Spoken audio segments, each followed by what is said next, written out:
오늘 이 시간은 고통에 대한 태도라는 제목으로 말씀의 은혜를 나누도록 하겠습니다. 앞에 화면을 보시면 한 사람이 돌에 맞고 있습니다. 이 사람이 누굴까요? 이 사람은 바로 사도 바울입니다. 왜 돌에 맞고 있을까요? 배신자로 낙인이 찍혔기 때문입니다. 왜 배신자가 되었습니까? 유대교에 충성하다가 기독교인이 되어 기독교의 복음을, 예수를 전하는 자가 되었기 때문입니다. 그래서 이 바울이 이제 전도 여행을 다니는데 비시디아 안디옥과 이고니온을 지났습니다. 그 지역에 있던 유대인들이 바울을 보자 피가 거꾸로 솟아가지고 바울을 이제 해코지하려고 준비를 했습니다. 그런데 이 바울이 루스드라라는 곳에 갔습니다. 거기서는 유대인들의 염장을 지르는 일이 생겼습니다. 그게 무엇입니까? 바울과 바나바가 안전뱅이를 일으킨 것입니다. 그래서 안전뱅이를 일으킨 것은 그렇다 치고 이 루스드라에 난리가 난 것입니다. 루스드라 사람들이 바나바는 제우스라고 부르고 이 바울은 헤르메스라고 부르는 겁니다. 제우스 잘 아시죠? 로마의 최고의 신, 그리스 최고의 신 아닙니까? 헤르메스는 잘 모르시죠? 헤르메스는 제우스의 아들이에요. 그런데 변론의 신입니다. 변호의 신이라 이 말이죠. 어떻게 하다 변호의 신이 됐느냐? 이 제우스가 나쁜 신에게 잡혀갔는데, 악귀에게, 이 헤르메스가 변론을 통해서 제우스를 구출해냅니다. 그래서 헤르메스는 변호의 신이 됩니다. 그래서 루스드라 사람들이 안전뱅이를 일으킨 이 바울과 바나바를 제우스와 헤르메스라고 칭송하기 시작한 겁니다. 그랬더니 유대인들이 더 화가 난 것입니다. 화를 키운 것이죠. 바울이 의도한 바는 아니지만 이 유대인들이 안디옥, 이고니온을 지나오면서 그들의 분노가 더 커져가는데 루스드라에서 이렇게 칭송을 받고 있으니까 더 화가 나가지고 이 바울을 이 루스드라 성 바깥으로 끌어다가 돌로 쳤어요. 대충 몇 대 때린 것으로 끝난 게 아닙니다. 어떻게 됐습니까? 오늘 성경에 보니까 죽었더라고 그랬어요. 바울을 쳐서 죽은 줄로 알고, 그러니까 바울이 돌에 맞아 죽은 줄로 알고 이 사람들이 돌아갔어요. 그런데 바울이 죽지를 않았던 것입니다. 그리고 바울이 어떻게 합니까? 더베라는 곳에 가서 복음을 전했는데 많은 사람이 예수를 믿게 된 것입니다. 그리고 바울이 그 더베에서 육로로 바로 이제 안디옥으로 돌아가면 되는데 바울이 바로 돌아가지 않고 거꾸로 거슬러 갑니다. 그 더베에서 유턴해가지고 루스드라와 이고니온과 안디옥으로 갑니다. 왜 그곳으로 갔습니까? 그곳에 바울을 통하여 예수를 믿은 성도들이 있었기 때문입니다. 오늘 본문에 보니까 바울이 돌아가서 제자들의 마음을 굳게 했다. 얼마나 놀랬겠어요. 안디옥과 이고니온과 루스드라에 있던 제자들이 얼마나 놀랬겠어요. 바울 선생님 괜찮을까? 우리를 버리고 간 건 아닐까? 우리가 믿는 예수가 그냥 말장난이 아닐까? 얼마나 불안하고 답답했겠어요. 근데 그 바울이, 죽었는 줄 알았던 바울이, 도망간 줄 알았던 바울이 죽을 줄 알고 다시 나타난 겁니다. 근데 바울이 죽었습니까? 죽지 않았습니다. 죽지 않았습니다. 다시 돌아가서 제자들에게 보일 때 유대인들은 더 이상 바울에게 돌을 던지지 않았습니다.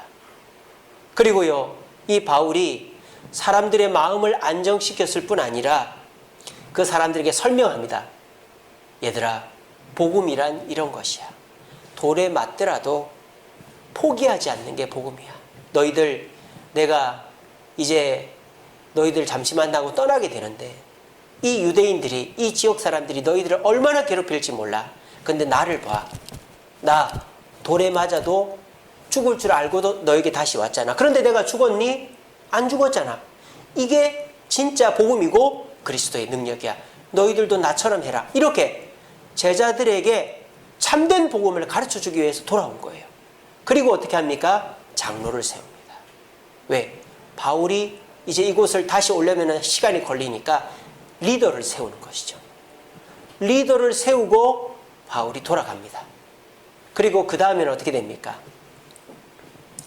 2차 전도 여행 때 이곳을 다시 와서, 이 루스드라를 다시 와서 누구를 만나요? 끝까지 바울 옆에 있었던 바나바를 만나는 거예요. 영적인 아들 바나바. 어떻습니까? 바울은 고통을 당했습니다. 죽을 뻔한 고통이었습니다. 지금 저와 여러분들이 당하는 고통보다도 더 큰 고통이죠. 근데 바울은 그 고통의 끝이 나쁘지 않았습니다. 더 좋았습니다.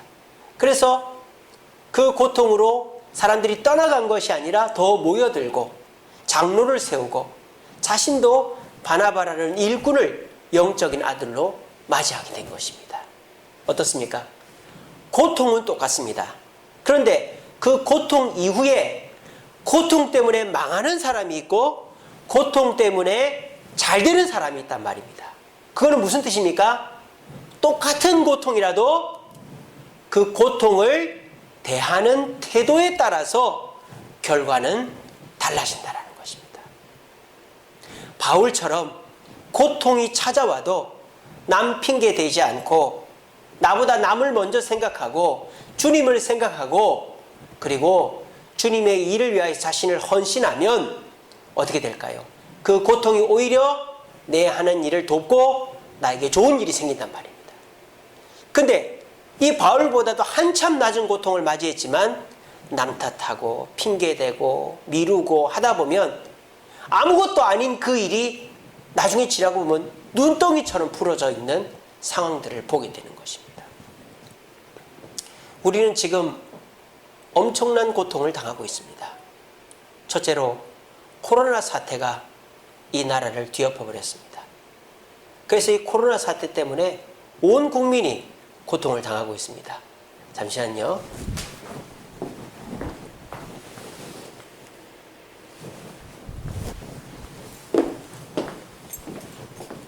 화면에 긴급 문자가 와가지고 죄송합니다.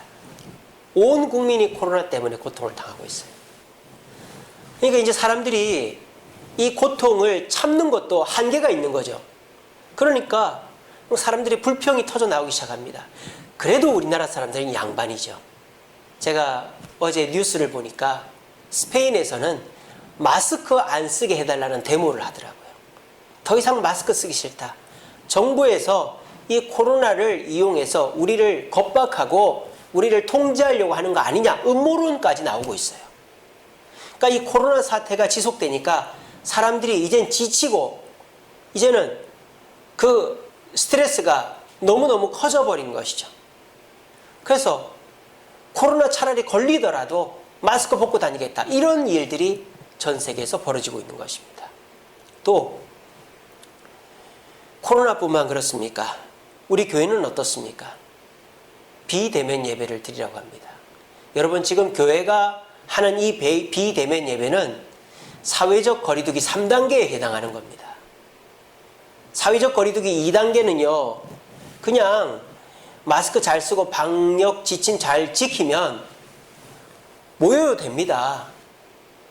식당 다 하지 않습니까? 식당이나 뭐 관공서나 확진자가 나온 데만 폐쇄를 하지 다 폐쇄하진 않아요. 3단계가 되면 다 폐쇄합니다. 10명 이상 못 모이게 합니다. 근데 교회는 지금 2단계인데도 불구하고 3단계를 교회에게만 적용하는 거예요. 그래서 여러 목사님들이나 교회 대표들은 이제 이런 일에 대해서 반대를 표시하는 것이죠. 어느 식당에서 확진자가 나오면 그 식당만 문을 닫으면 되지. 어느 교회에서 확진자가 나오면 그 교회만 문을 닫으면 되지. 확진자가 나오지도 않는 교회에 왜 문을 닫으라고 하냐. 그래서 지금 교회들마다 항의를 하지만 우리 수도권에 있는 교회들은 다 정부 방침에 동참해서 지금 비대면 예배로 다 하고, 지금 저희 반주자, 저 방송실 뭐 그렇게 외에는 여기도 지금 자리에 앉아 있는 사람이 없습니다. 그리고 저희 교회는 또 특별히 성전 건축을 하고 있습니다. 뭐 건축은 잘 진행이 되고 있습니다만 계속 우리를 힘들게 하는 게 민원 문제죠. 제가 내일 또 구청에 들어가야 됩니다. 주변 사람들이 구청에다가 또 민원을 넣어가지고 구청 직원이 저를 들어오라 그랬어요. 무슨 이유인지는 모르겠습니다. 전에 한번 들어가서 2시간 동안 시달리고 나니까 정말 들어가기가 싫어요. 우리는 이처럼 코로나 사태, 또 교회 비대면 예배, 또 성전 건축에 따른 민원인들의 압박, 이런 고통들을 당하고 있습니다. 자, 우리도 고통을 당하지만 지금 이 코로나 시절에 고통 안 당하는 사람 아무도 없습니다. 그런데요, 그 고통 가운데서도 그 고통을 어떤 태도로 대하느냐에 따라서 고통으로 더 나빠지는 사람이 있는가 하면, 고통이 있지만 나빠지지 않고 오히려 전화 위복이 되는 사람도 있다는 것입니다. 오늘 저는 이 비대면 예배 상황 속에서 여러분들과 어떤 말씀을 나눌까 고민하다가 오늘 이 본문을 정해보았습니다. 사도 바울은 돌에 맞아 죽을 뻔한 고통을 당했으면서도 왜 다시 자기를 돌로 친 그 도시로 들어갔을까? 사도 바울이 고통을 대하는 태도를 우리가 배운다면 우리들도 사도 바울처럼 고통을 변하여 기회로, 성공으로 만들 수 있지 않을까 하는 생각을 해보면서 오늘 말씀을 준비해 보았습니다. 오늘 이 예배를 온라인으로 보고 계신 사랑하는 주세임교회 성도 여러분, 여러분들의 그 고통이 가볍다고 말하지 않겠습니다. 하지만 고통 없는 사람이 없습니다. 그리고 그 고통을 어떤 태도로 대하는가에 따라서 여러분들의 결말은 전혀 달라질 것입니다. 우리 부디 오늘 이 말씀, 비록 작은 스마트폰 화면으로 또 잘 들리지 않는 소리를 가지고 힘들게 예배를 드리고 계시겠지만, 여러분 오늘 말씀 잘 들어보시고, 그렇구나, 내가 고통이 온 것까지는 어쩔 수 없지만 이 고통을 내가 바르게 대처해서 이 고통으로 더 이상 나빠지지 않고 오히려 전화위복을 만들어야 되겠다라고 다짐하고 그 전화위복의 경험을 할 수 있는 저와 여러분들 되시기를 간절히 바랍니다. 자, 그렇다면 고통을 대하는 태도는 어떤 것들이 있을까요? 첫 번째는 불평의 태도입니다. 지금 우리나라 사람들이 하고 있는 것, 전 세계 사람들이 하고 있는 것이죠. 자, 불평은 무엇에서부터 출발합니까? 남 탓에서부터 출발합니다. 불평은 남 탓을 할 때, 그리고 왜 나만 이 고생을 해야 되나, 이럴 때 불평이 시작됩니다. 이건 다 저 사람 때문이다. 그리고 왜 나만 이 고생을 해야 되나, 여기서부터 불평이 시작되는 거예요. 자, 그런데 이 불평이 거기에서만 끝나는 게 아니에요. 이렇게 시작되고 나면 어떻게 됩니까? 그 불평이 점점 커져가지고 나쁜 생각만 머리에 가득하게 되어집니다. 남들이 잘 되는 거, 내가 손해본 거, 우리가 하루 동안 또는 일주일 동안 겪었던 많은 것들 중에서 불평이라는 것이 딱 들어차 있으면 안 좋은 것만 내 눈에 딱 보이게 되는 것이죠. 그러면 내 머릿속에 나쁜 기억들만 가득 차게 되는 것입니다. 지금 코로나 속에서 여러분들의 지금 심리 상태를 한번 비교해 보시기 바랍니다. 불평이라는 생각이 내 머릿속에 딱 차서 저 사람 때문이야, 정부 때문이야, 누구 때문이야, 왜 나만 이 고생을 해야 돼, 이 생각을 함과 동시에 내가 겪는 많은 일들 중에서 좋은 것들은 다 잊어버리고 나쁜 기억들만이 가득 차게 됩니다. 그러면 어떻게 될까요? 상처를 입게 돼요. 여러분, 우리가 가시밭길을 걷거나 뭐 이렇게 표면이 거칠거칠한 걸 덥석 만지면 가시가 박히고 상처가 나잖아요. 똑같아요. 우리의 머릿속에 가시가 돋친 나쁜 생각들이 가득 차 있으면 그것 때문에 내 마음이 상처를 입는다고요. 내 마음이 나쁜 생각 때문에. 그러면 그 상처가 잘 아물지 않고 덧나면 뭐가 될까요? 바로 트라우마라는 것이 되는 겁니다. 마음의 상처죠. 우리가 몸의 상처는 치료를 잘하면 흔적도 안 남아요. 근데 이 마음의 상처는 치료할 수가 없어요. 그리고 흔적이 남습니다. 특정 장소, 특정 사람, 특정 냄새, 특정 소리를 들으면 그게 또 떠올라요. 그러면서 계속 나를 괴롭히는 것이죠. 그래서 저와 여러분들이 이 불평이라는 태도에 사로잡히면 그것이 내 머릿속에 나쁜 기억들만을 가득 차게 만들고, 그 가시돋친 나쁜 기억들은 내 마음에 상처를 입히고, 그것은 바로 나에게 트라우마를 남기는 것입니다. 트라우마를 남기면 어떻게 되는 줄 아세요? 자꾸 사람을 피합니다. 우울증 있는 사람들 보세요. 상처받은 사람들, 사람을 잘 안 만나려고 그래요. 전화만 와도 깜짝깜짝 놀랍니다. 그리고 트라우마가 있는 사람은 어떻습니까? 내가 상처받았던 곳은 다시 안 가려고 그럽니다. 그 방, 그 공간, 그 사람, 그 장소는 안 가려고 합니다. 그러면 어떻게 돼요? 점점 갈 데가 줄어들어서 결국 우울증 오고 트라우마가 심한 사람은 집 밖을 안 나가는 거예요. 집 밖도 어디도 내 방을 안 나가는 거예요. 마음의 상처가 큰 사람. 그리고 어떻게 됩니까? 그 트라우마가 더 큰 문제를 일으키는 것이죠. 집 밖을 안 나가니까 일을 안 합니다. 일을 안 하니까 수입이 없습니다. 움직이질 않으니까 살만 찝니다. 살이 찌니까 스트레스 받습니다. 그러니까 뭐 또 여러 가지 몸에 질병이 옵니다. 그러니까 마음의 병은 육체로 표시가 나는 것이죠. 더 큰 문제가 생기는 것입니다. 이것이 고통을 불평이라는 태도로 받아들일 때 우리에게 나타나는 현상이다라는 것입니다. 지금 이 나라가 그렇게 되고 있습니다. 왜 나만, 왜 우리 교회만 이렇게 핍박을 받느냐? 나는 잘못한 것도 없는데, 나는 코로나 걸리지도 않았는데, 나는 우리 교회는 방역 대책을 다 지켰는데 왜 우리만 이렇게 고생을 시키나? 그런 생각들을 쉽게들 합니다. 할 수 있죠, 그런 생각. 뭐 그게 틀린 생각도 아닙니다. 근데 그 생각을 하는 순간 우리는 불평이라는 태도로 내 자세를 취해버린 거예요. 그러면 어떻게 됩니까?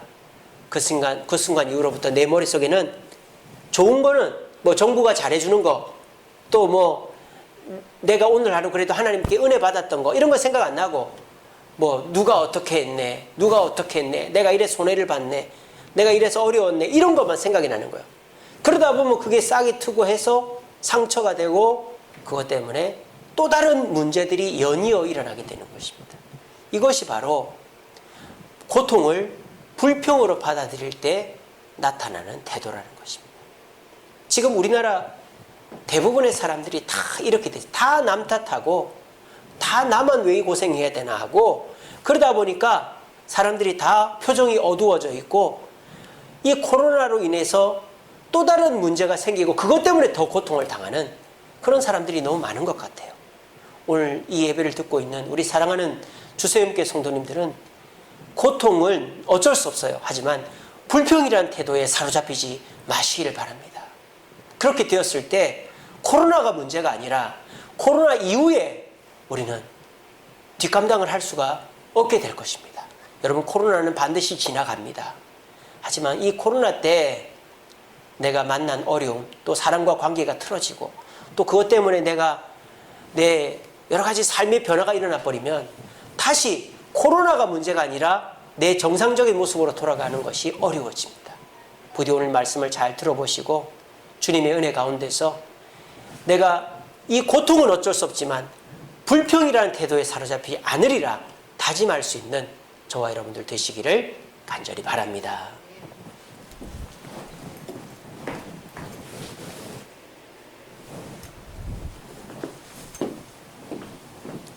자꾸 안전 문자가 와서 죄송합니다.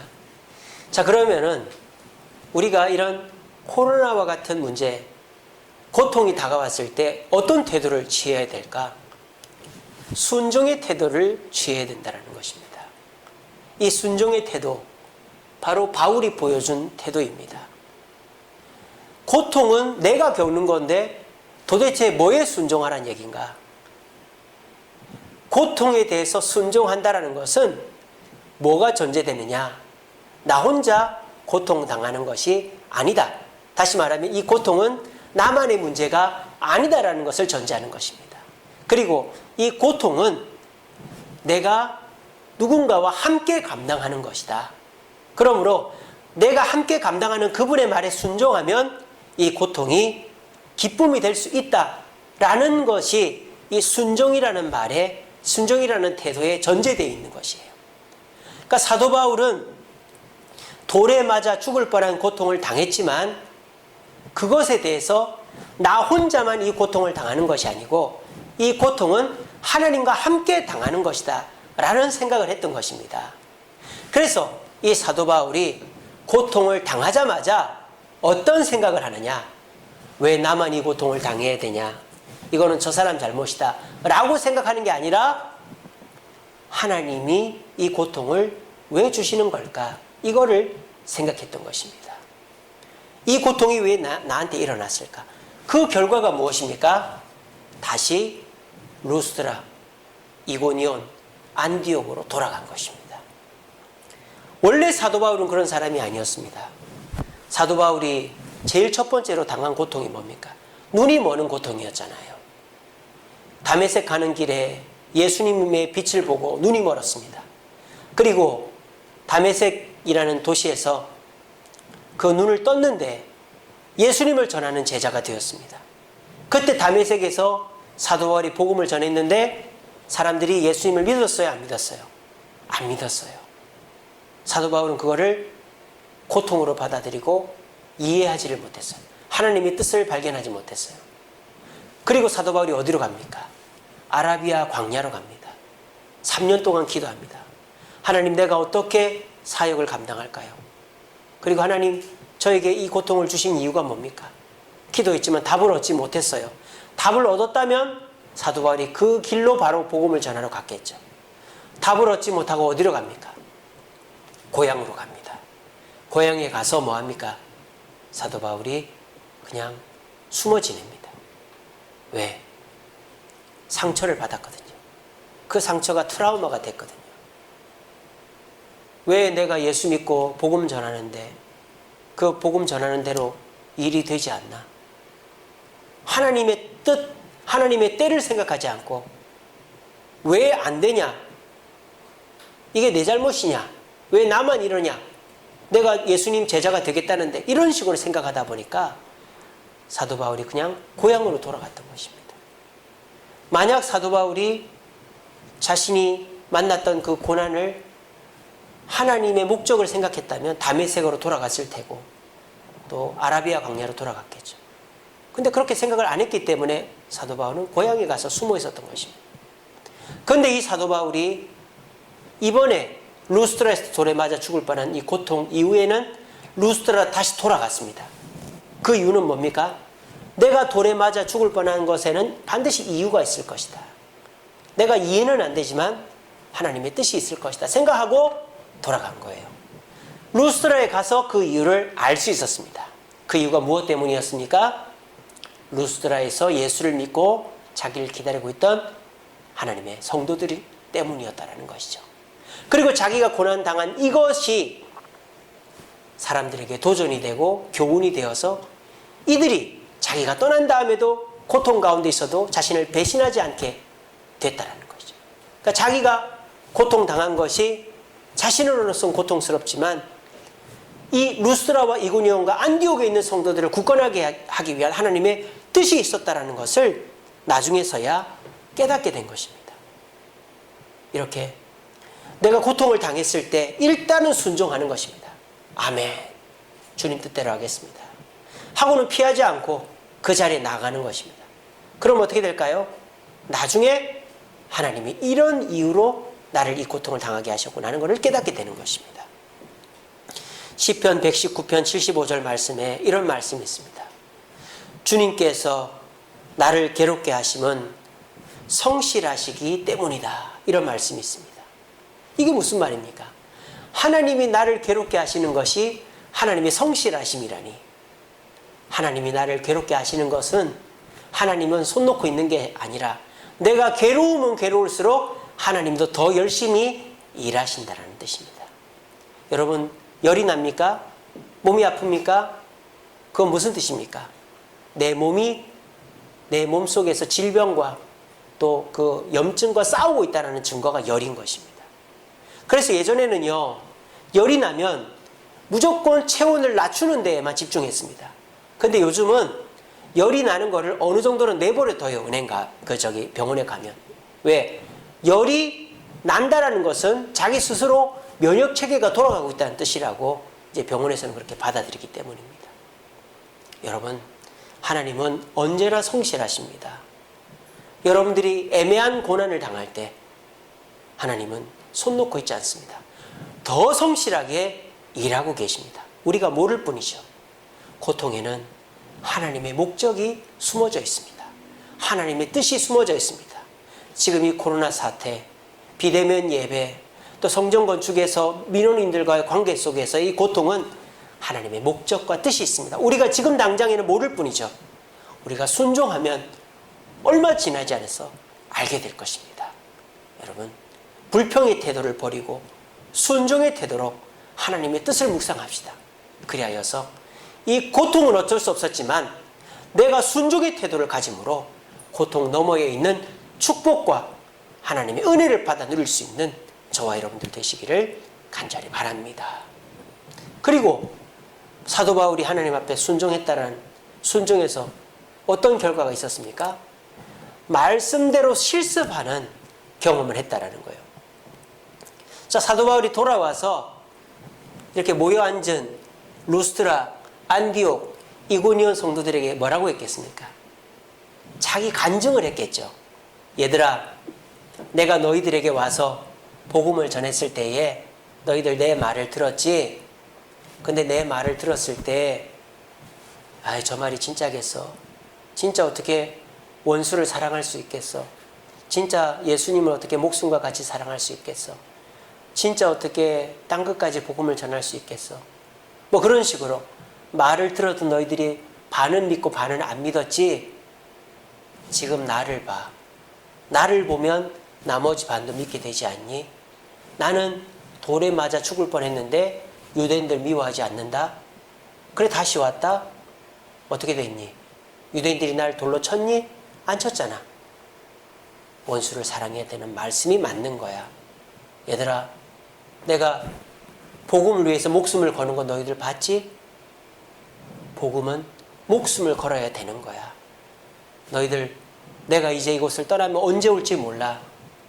하지만 너희들도 말씀을 나처럼만 실천하면 나처럼 죽지 않고 복을 받게 될 거야. 이게 뭡니까?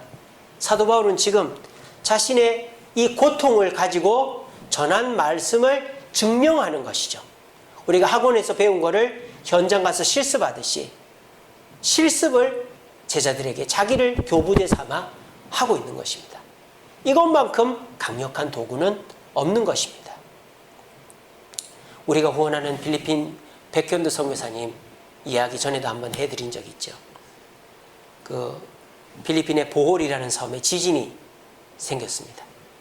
그래서 그 지진 때문에 모든 외국인들이 다 철수를 했어요. 선교사들 뿐만 아니라 사람이 뭐 살 수가 없으니까 전기 끊어지고 물 끊어지고 다 끊어졌으니까 언제 복구가 될지도 모르고. 근데 이 백현도 선교사는 거기를 떠나지 않았습니다. 그리고 그곳에 남아서 그 사람들을 돌봤습니다. 그리고 이 백현도 선교사가 데리고 온 전도사님들이 있었어요. 두마게티라는 섬에서 데리고 온 전도사님들이 있었어요. 두마게티라는 도시에서. 그런데 그 전도사님들이 지진이 나니까 이 선교사님이 자기를 버릴 줄 알고 돌아가려고 그랬어요. 근데 선교사님이 버리지 않고 돌아오니까 이 전도사님들도 떠나지 않은 거예요. 그래서 지금 어떻게 됐습니까? 그 두마게티에서 온 전도사들이 이 선교사님, 백현우 선교사님의 사역을 도와서 그 보월 지역에 지금 5, 6개 교회를 개척을 했어요. 엄청나게 크게 사역하고 있습니다. 위기의 순간에, 그 위기의 순간에서 말씀대로 실천하면, 말씀대로 실습하면 그 말씀을 증명하는 것이 되는 겁니다. 그러면 어떻게 됩니까? 그 이후에 내가 하나님의 말씀을 증명한 자가 되어 사람으로부터 인정받고 하나님으로부터 축복을 받게 되어지는 것입니다. 시편 119편 71절 말씀에 고난 받는 것이 내게 유익이다. 왜? 고난으로 인하여 주의 율례를 배웠기 때문이다. 이렇게 되어 있습니다. 여러분, 하나님의 말씀은 머리로 배우기도 합니다. 그런데요, 고난으로 배우면 더 빨리 배운다 이 말이에요. 사람마다 성장하는 속도가 다릅니다. 어떤 사람은 공부를 하면 이렇게 성장하는 사람이 있는가 하면 어떤 사람은 갑자기 성장하는 사람이 있습니다. 어떤 경우에 그럴까요? 어려운 문제가 있는데 그 문제를 해결하려고 했는데 안 해결이 됐는데 누군가한테 물어봐가지고 그 사람이 딱 그 문제를 해결해 줬을 때 그 문제를 딱 깨우치고 나면 그 사람의 수준은 한 방에 올라가는 것입니다. 근데 그냥 내가 쉽게 해결할 수 있는 문제만 풀면서 하는 사람은 그냥 수준이 빨리 높아지지가 않는 것입니다. 이처럼 저와 여러분들이 어려움을 만났어도 그 어려움을 피하지 않고 그 어려움 속에서 무언가를 배우려고 애를 쓰면 그 어려움도 해결되고 내 실력도 일취월장한다는 것입니다. 이 코로나 또 비대면 예배 또 성전 건축의 민원인들이라는 고통이 우리에게 있습니다. 그런데 이 고통 속에서 피하려고만 하고 남 불평만 하는 태도를 가지면 아무런 도움이 되지 않습니다. 하지만 이 어려움 속에서 하나님의 뜻이 있을 거야 라는 생각을 하고 내가 이 어려움을 말씀대로 그래 원수를 사랑해 사람 미워하면 안 된다. 그래 인내해야지 인내하자. 말씀대로 사람을 사랑하고 인내하고 충성하면 이 고난 지나면 쑥 성장해 있는 나를 발견하게 되어지는 것입니다. 부디 오늘 이 말씀이 여러분들의 가슴에 새겨져서 이번 일주일 동안 말씀을 코로나 사태 속에서 실천하심으로 실습이 되어 여러분을 성숙시키는 계기가 될 수 있게 되기를 간절히 바랍니다. 마지막으로 이렇게 사도 바울이 불평의 태도를 가지지 않고 순종의 태도를 가지니까 어떻게 됐습니까? 긍정적인 결과를 가져왔다는 것입니다. 자, 사도 바울이 죽을 위기에 처했다가 도망치지 않았습니다. 그리고 돌아왔습니다. 그랬더니 어떻게 됩니까? 나도 당신을 따르겠습니다 하는 사람이 나타난 거예요. 그 사람이 누구예요? 장로들이에요. 장로들이 나타나서 제가 당신처럼 돌에 맞아 죽을 위기가 처해도 당신이 전한 복음, 이 교회를 버리지 않겠습니다 라는 장로들이 나타난 거예요. 그래서 사도 바울은 이제는 걱정 없이 그 지역을 떠날 수 있게 된 것입니다. 그뿐입니까? 죽을 때까지 함께한 바나바, 영적인 아들을 맞이하게 된 것입니다. 이 모든 것은 무엇 때문입니까? 사도 바울이 고통 속에서 순종의 태도를 가졌기 때문입니다. 여러분, 집을 리모델링 한다고 생각해 보십시오. 리모델링 할 때 시끄럽습니다. 또 이제 어느 순간에는 집을 비워줘야 될 때가 있어요. 얼마나 불편합니까? 밖에 나가서 며칠 생활하고 들어와야 되니까. 근데 그게 싫다고 시끄러우니까 조용히 하라, 천천히 해라, 집 비워주기 싫다. 그러면 어떻게 돼요? 그 집이 제대로 수리가 안 되는 것입니다. 근데 시끄럽더라도 불편하더라도 공사하는 사람의 말에 순종하면 궁궐 같은 전혀 다른 깨끗한 집으로 들어갈 수 있게 되는 것입니다. 이처럼 우리는 내 눈앞에 보이는 것에 대해서는 순종을 해요. 내가 돈을 벌려면 사장의 말에, 손님의 말에 순종합니다. 내가 차를 타려면 기사의 말에, 승객의 말에 순종을 합니다. 그런데 조금만 먼 얘기는 순종을 안 하는 거예요. 내 멋대로 하려고 그러는 거예요. 그러면은 내가 생각지도 못한 문제들이 연이어 일어나게 되는 것입니다. 여러분, 사무엘상 15장 22절 말씀에 순종이 제사보다 낫고 듣는 것이 순양의 기름보다 낫다고 그랬습니다. 우리가 가진 돈, 기회보다 더 크신 능력 있는 하나님께 순종하는 것이 우리에게는 더 좋은 기회, 결과를 얻을 수 있는 것입니다. 여러분들이 만약에 그 누군가의 도움이 없어도 성공할 수 있는 분이라면 저는 이런 말을 하지 않습니다. 여러분 스스로 해결할 수 있는 지혜가 있고 여건이 되고 환경이 되면 그렇게 하십시오. 근데 지금 우리는 그렇지 않잖아요. 내 스스로 코로나를 이길 수 없고, 내 스스로 이 교회의 어려움을 이길 수 없고, 내 스스로 민원의 문제를 해결할 수 없어요. 그럼 어떻게 해야 됩니까? 이걸 해결할 수 있는 분에게 순종을 해야죠. 그게 우리에게는 가장 중요한 것입니다. 그러면 어떻게 됩니까? 그분이 알아서 긍정적인 결과를 가져와 주시는 것입니다. 우리 모두 순종만이 이 위기를 극복할 수 있는 최선의 방법이다. 여러분 꼭 기억하십시오. 다른 사람들 하듯이 습관적으로 나도 모르는 사이에 불평으로 사로잡혀 있는 내 입술과 내 생각을 이 시간에 얼른 깨쳐버리시기 바랍니다. 얼른 정신을 차리세요. 고통이 오는 건 어쩔 수 없어요. 하지만 그 고통 속에서 불평에 사로잡혀 있는 여러분들의 그 생각을 얼른 떨쳐버리시기 바랍니다. 지금 이 시간 순종으로 마음을 바꾸십시오. 바울처럼 하나님의 뜻이 있을 거야. 순종의 마음을 가지시고 이 순간에 말씀대로 실천해 보십시오. 인내해야지, 원수를 사랑해야지, 사람을 용납해야지, 말씀대로 순종해 보십시오. 그리고 기다려 보십시오. 그러면 반드시 하나님이 모든 것을 합력하여 선으로 바꿔주실 것입니다. 우리 모두 순종의 태도를 가져 고통이 선으로 바뀌는 축복을 얻는 저와 여러분들 되시기를 간절히 바랍니다. 말씀을 맺겠습니다. 우리 말씀 같이 읽어보겠습니다. 시작. 그가 시험을 받아 고난을 당하셨은즉 시험 받는 자들을 능히 도우실 수 있느니라. 아멘. 여러분 이 세상 가장 큰 고난 당하신 분은 우리 예수님이십니다. 우리 예수님은 고난 전문가입니다. 만약에 저와 여러분들의 부모님이 어떤 분야의 전문가라면 여러분들이 그 전문적인 일을 할 때 안 도와주겠습니까? 당연히 도와주죠. 여러분의 부모가 운동선수면 여러분들이 운동을 할 때 도와줄 것이고, 여러분의 부모님이 요리를 잘하면 여러분들이 요리를 도와줄 것이고, 여러분들의 부모님이 공부를 잘하면 여러분들의 공부를 도와줄 것입니다. 이게 부모의 마음이죠. 우리 예수님의 마음도 똑같은 것입니다. 우리 예수님은 고난 전문가입니다. 그러므로 여러분들이 고난 당할 때 그 고난에 내버려 두는 것이 아니라, 고난은 어쩔 수 없지만 예수님도 피하지 못했잖아요. 십자가를. 고난을 피할 수는 없지만 그 고난을 잘 넘어가서 그것을 좋게 만들어 갈 수 있는 도움을 우리 예수님은 주실 수 있다는 겁니다. 그럼 우리는 뭘 해야 됩니까?